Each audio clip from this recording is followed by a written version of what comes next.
Hello, I'm trying to understand how difficult it will be to beat Warcraft 3 without using any heroes. The Frozen Throne Edition.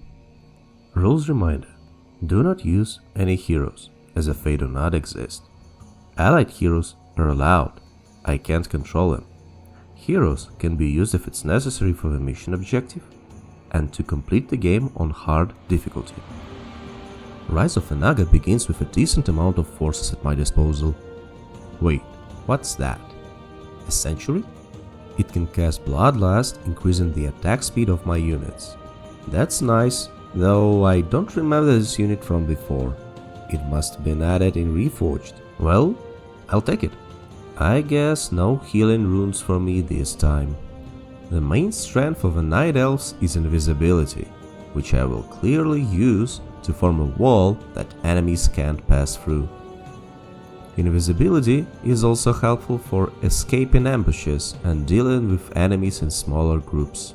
Next is the first serious Naga group, and on my first attempt I lost quite a lot of units, but I managed to proceed. There will be a group of other elves captured by satyrs. Freeing them isn't much of a challenge, even with diminished forces. The last segment involves Nagas destroying ships.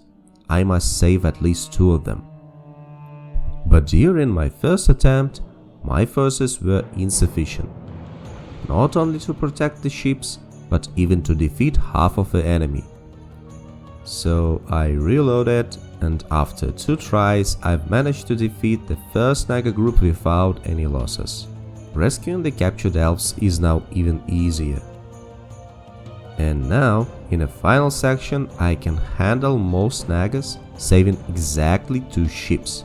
But wait, I remember there being 2 Coatls. Where are they? Oh, there they are. They are attacking a badly damaged ship. But luckily I have just enough archers to take them down before they sink it. I'm quite sure that the Nagas will be the biggest challenge in this campaign. In the Broken Isles, our goal is to locate Illidan. Practically, this means we'll have to destroy 2 Naga bases using a somewhat limited tech tree. Wait, what is this? An ancient watcher with chaos damage costing 6 supply? Is this another addition from Reforged?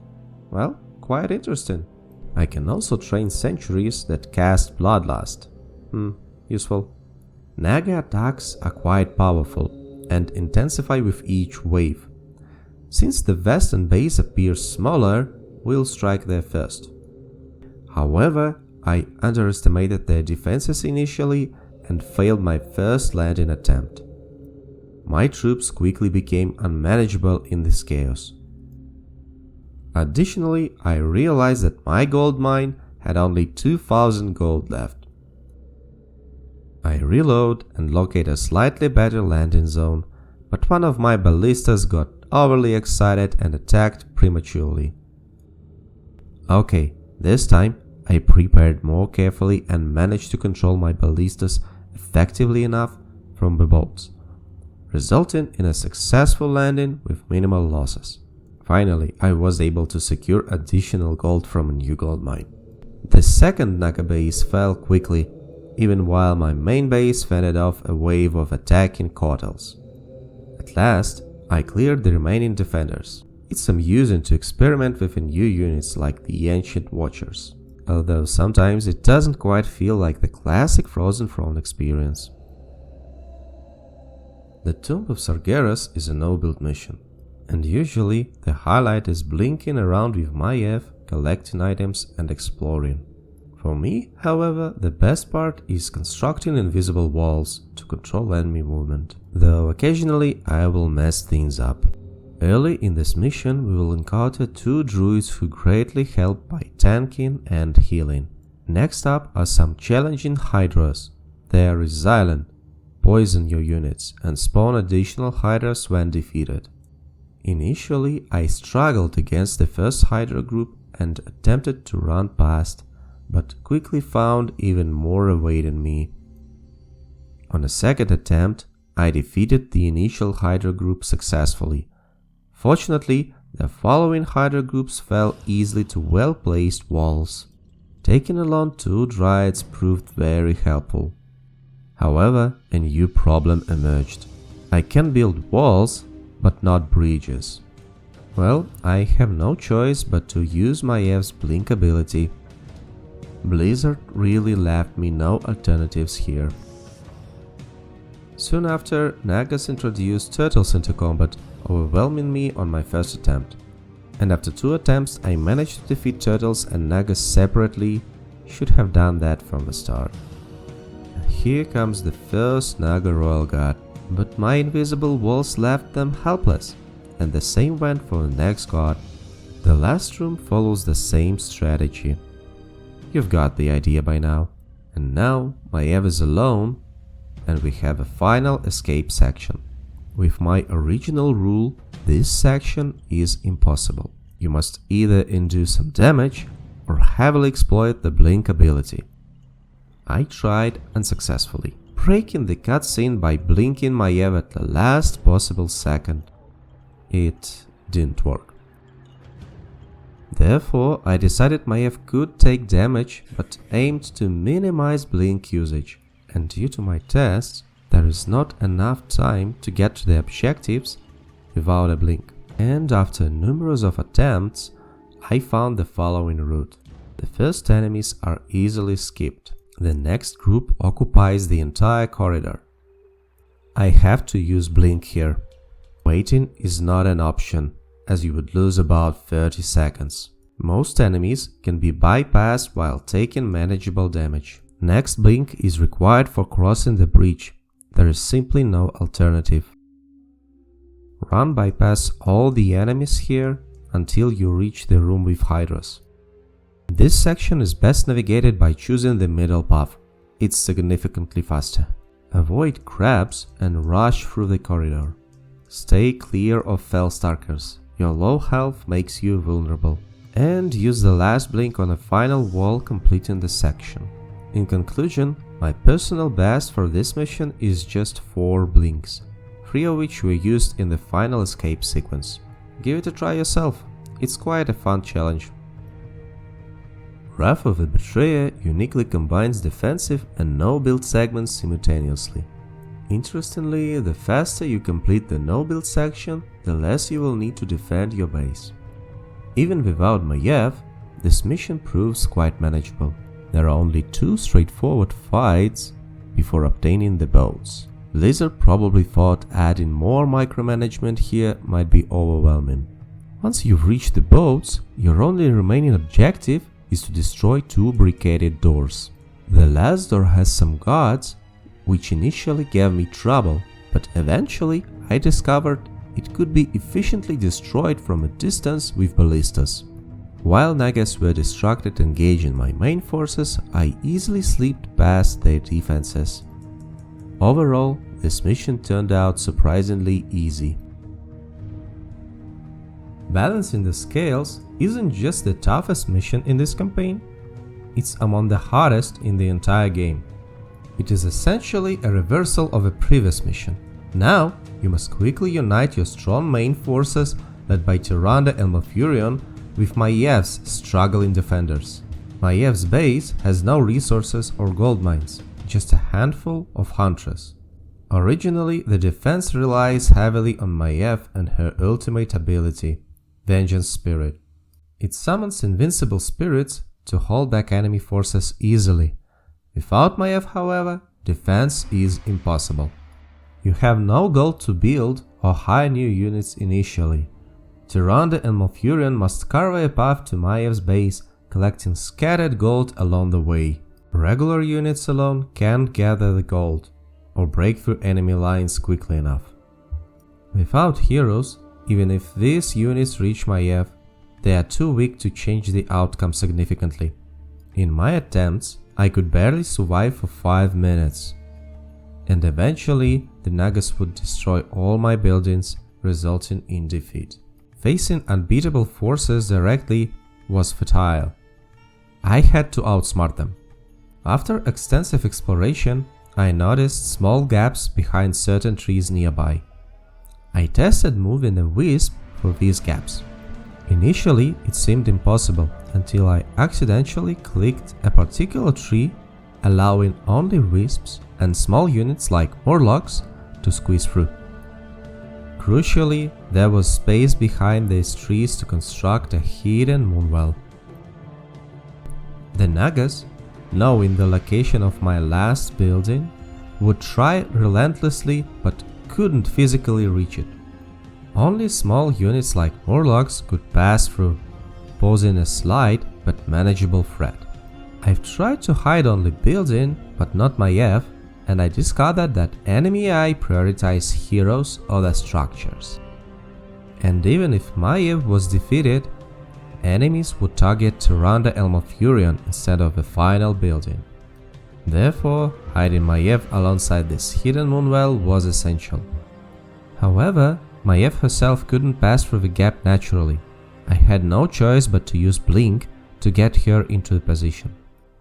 I considered that one mobility spell here is acceptable, since all conventional strategies require all other heroes' abilities. So one problem is solved, but another still remaining. Preventing the small Morlocks from reaching Maiev and the Moonwell required building at least 2 additional structures, but I had no gold left.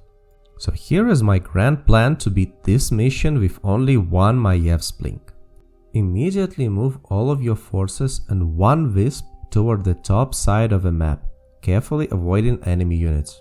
Use your Ancient Protector strategically to uproot and destroy 3 specific trees, creating a hidden passage. Lead Maiev and your wisp through this newly created gap to a secluded spot.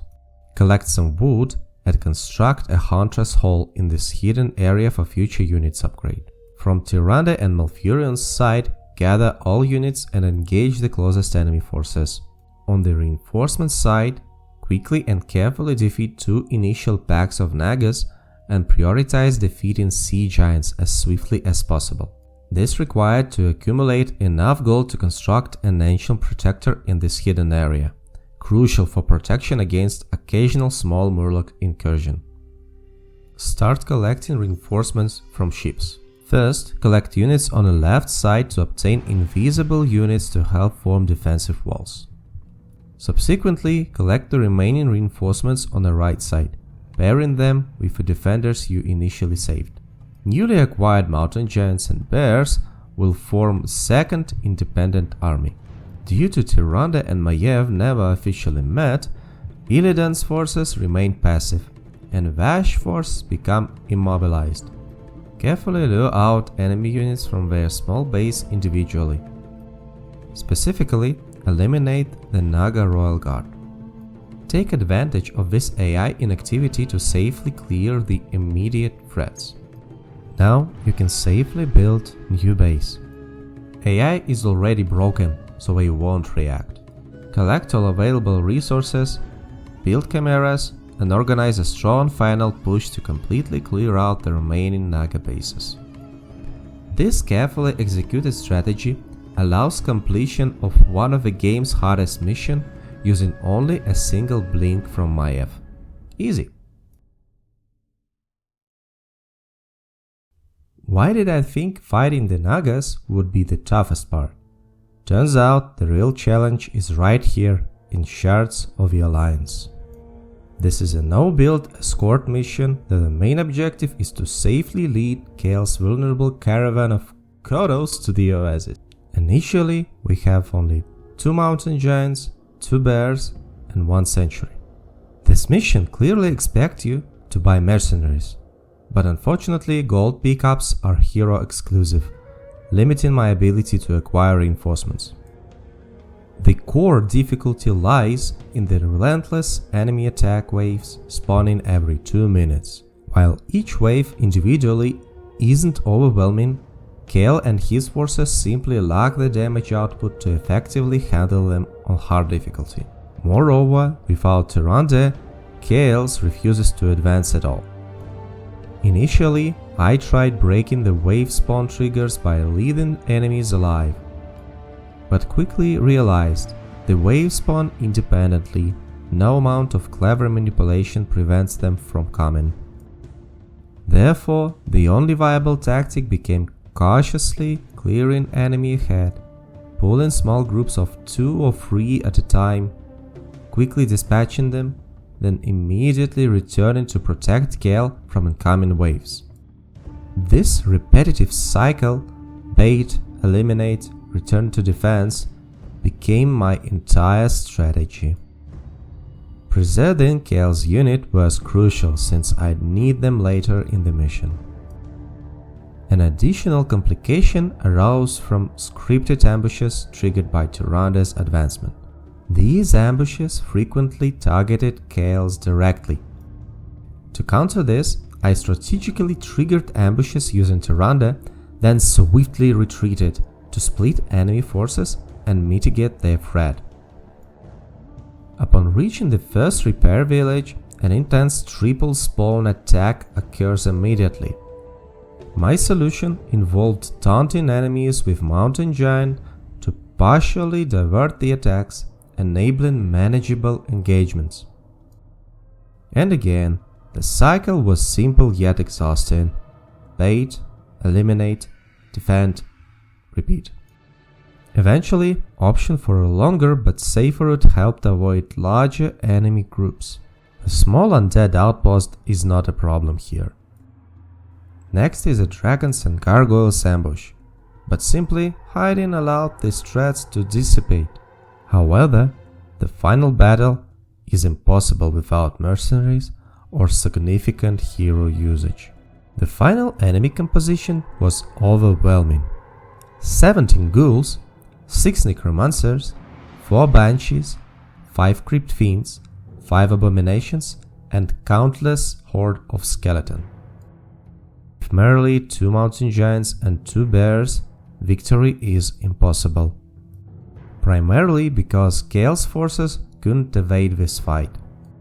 Either K will be eliminated, either entire caravan. So this mission became the first truly impossible scenario without directly using a hero's powerful abilities. I accepted the necessity of using one strategic starfall from Tyrande, which decisively cleared the overwhelming wave. And she's still using it in a cutscene later. In the Ruins of Dalaran, our goal is to eliminate 4 casters positioned at the heart of a formidable Naga base. While accomplishing this, we also need to protect Gale from attacks, complicated not just by Illidan, but by undead forces as well. The initial stage of this mission is particularly challenging, as without heroes our ability to combat Nagas is limited. Thankfully, we already have access to powerful chimeras. However, since chimeras are vulnerable to air attacks, rapidly producing hippogriffs becomes essential. Prioritizing early air dominance turned out to be the right decision, as the enemy has limited anti-air capabilities. Once my aerial forces felt robust, assaulting the first Naga outpost proved surprisingly easy. The second outpost fell even quicker. However, the main Naga base was intimidating, heavily fortified, and densely populated. My initial attempt to strike it with chimeras failed. The enemy's numbers were simply overwhelming. There were actually 2 separate Naga bases, clarified why resistance was so intense. After multiple unsuccessful assaults, I restarted the mission, optimizing my build order to produce chimeras and hippogriffs even earlier. This strategy partially succeeded, yet the Naga resistance remained strong. Eventually, after some attempts, I discovered a new trick. Positioning my air units along this specific wall makes them invisible to ground enemies. Even then the Nagas tried using nets, my units remained unreachable. Using this advantage, I eliminated some of the production buildings and drastically reduced their numbers. With their defense severely weakened, I finally managed to take down these 4 central casters, achieving victory. In the Brothers Stormrage, we command 2 bases, Illidan's Naga and Malfurion's Night Elves. Our main objective is to defeat the central red undead base, but 4 additional undead bases complicate matters. This mission would normally be straightforward. thanks to hero strengths, Malfurion's healing and Illidan's raw power. However, without using heroes, resources become a significant limitation. Initially, my strategy involved setting up strong defenses, particularly for the Night Elf base, which faced frequent attacks. Simultaneously, I began producing siege turtles on the Naga side, ideal for destroying buildings efficiently. Before launching my first assault, I discovered it was safe to construct towers to support my turtles, though this didn't entirely solve the challenges ahead. The first undead base proves unexpectedly tough, especially with frost worms countering my turtles. Eventually, despite heavy losses, I managed to secure it, but at a high cost, exhausting my Naga gold reserves. And I was forced into a tedious phase of manually collecting gold from a defeated base. Progress slowed considerably. Meanwhile, the Night Elf base began to suffer greatly. There's not much resources left. Realizing the urgency, I accelerated my efforts against the rest of Green Undead base. However, the delay meant the elves were nearly depleted, with further than 2000 gold remaining. After finally securing the green base, it was critical to immediately start an assault on the main red base. Unfortunately, the red base had two powerful enemy heroes. I tried to pull out some of the enemy forces, but that was not enough. And my elves were broken as well. After multiple failed attempts with different strategies, I started constructing towers nearby. I bait out some of the enemies, and while they are busy with my towers, I splitted my remaining turtles into 4 attack groups, allowed simultaneous strikes throughout the enemy base. And in the end, I had only 2 turtles left, but them heroically destroyed the final building just in time. Well, this campaign proved impossible to complete entirely without heroes. However, with careful tactics, I completed most of it using only 5 blinks and 1 essential starfall.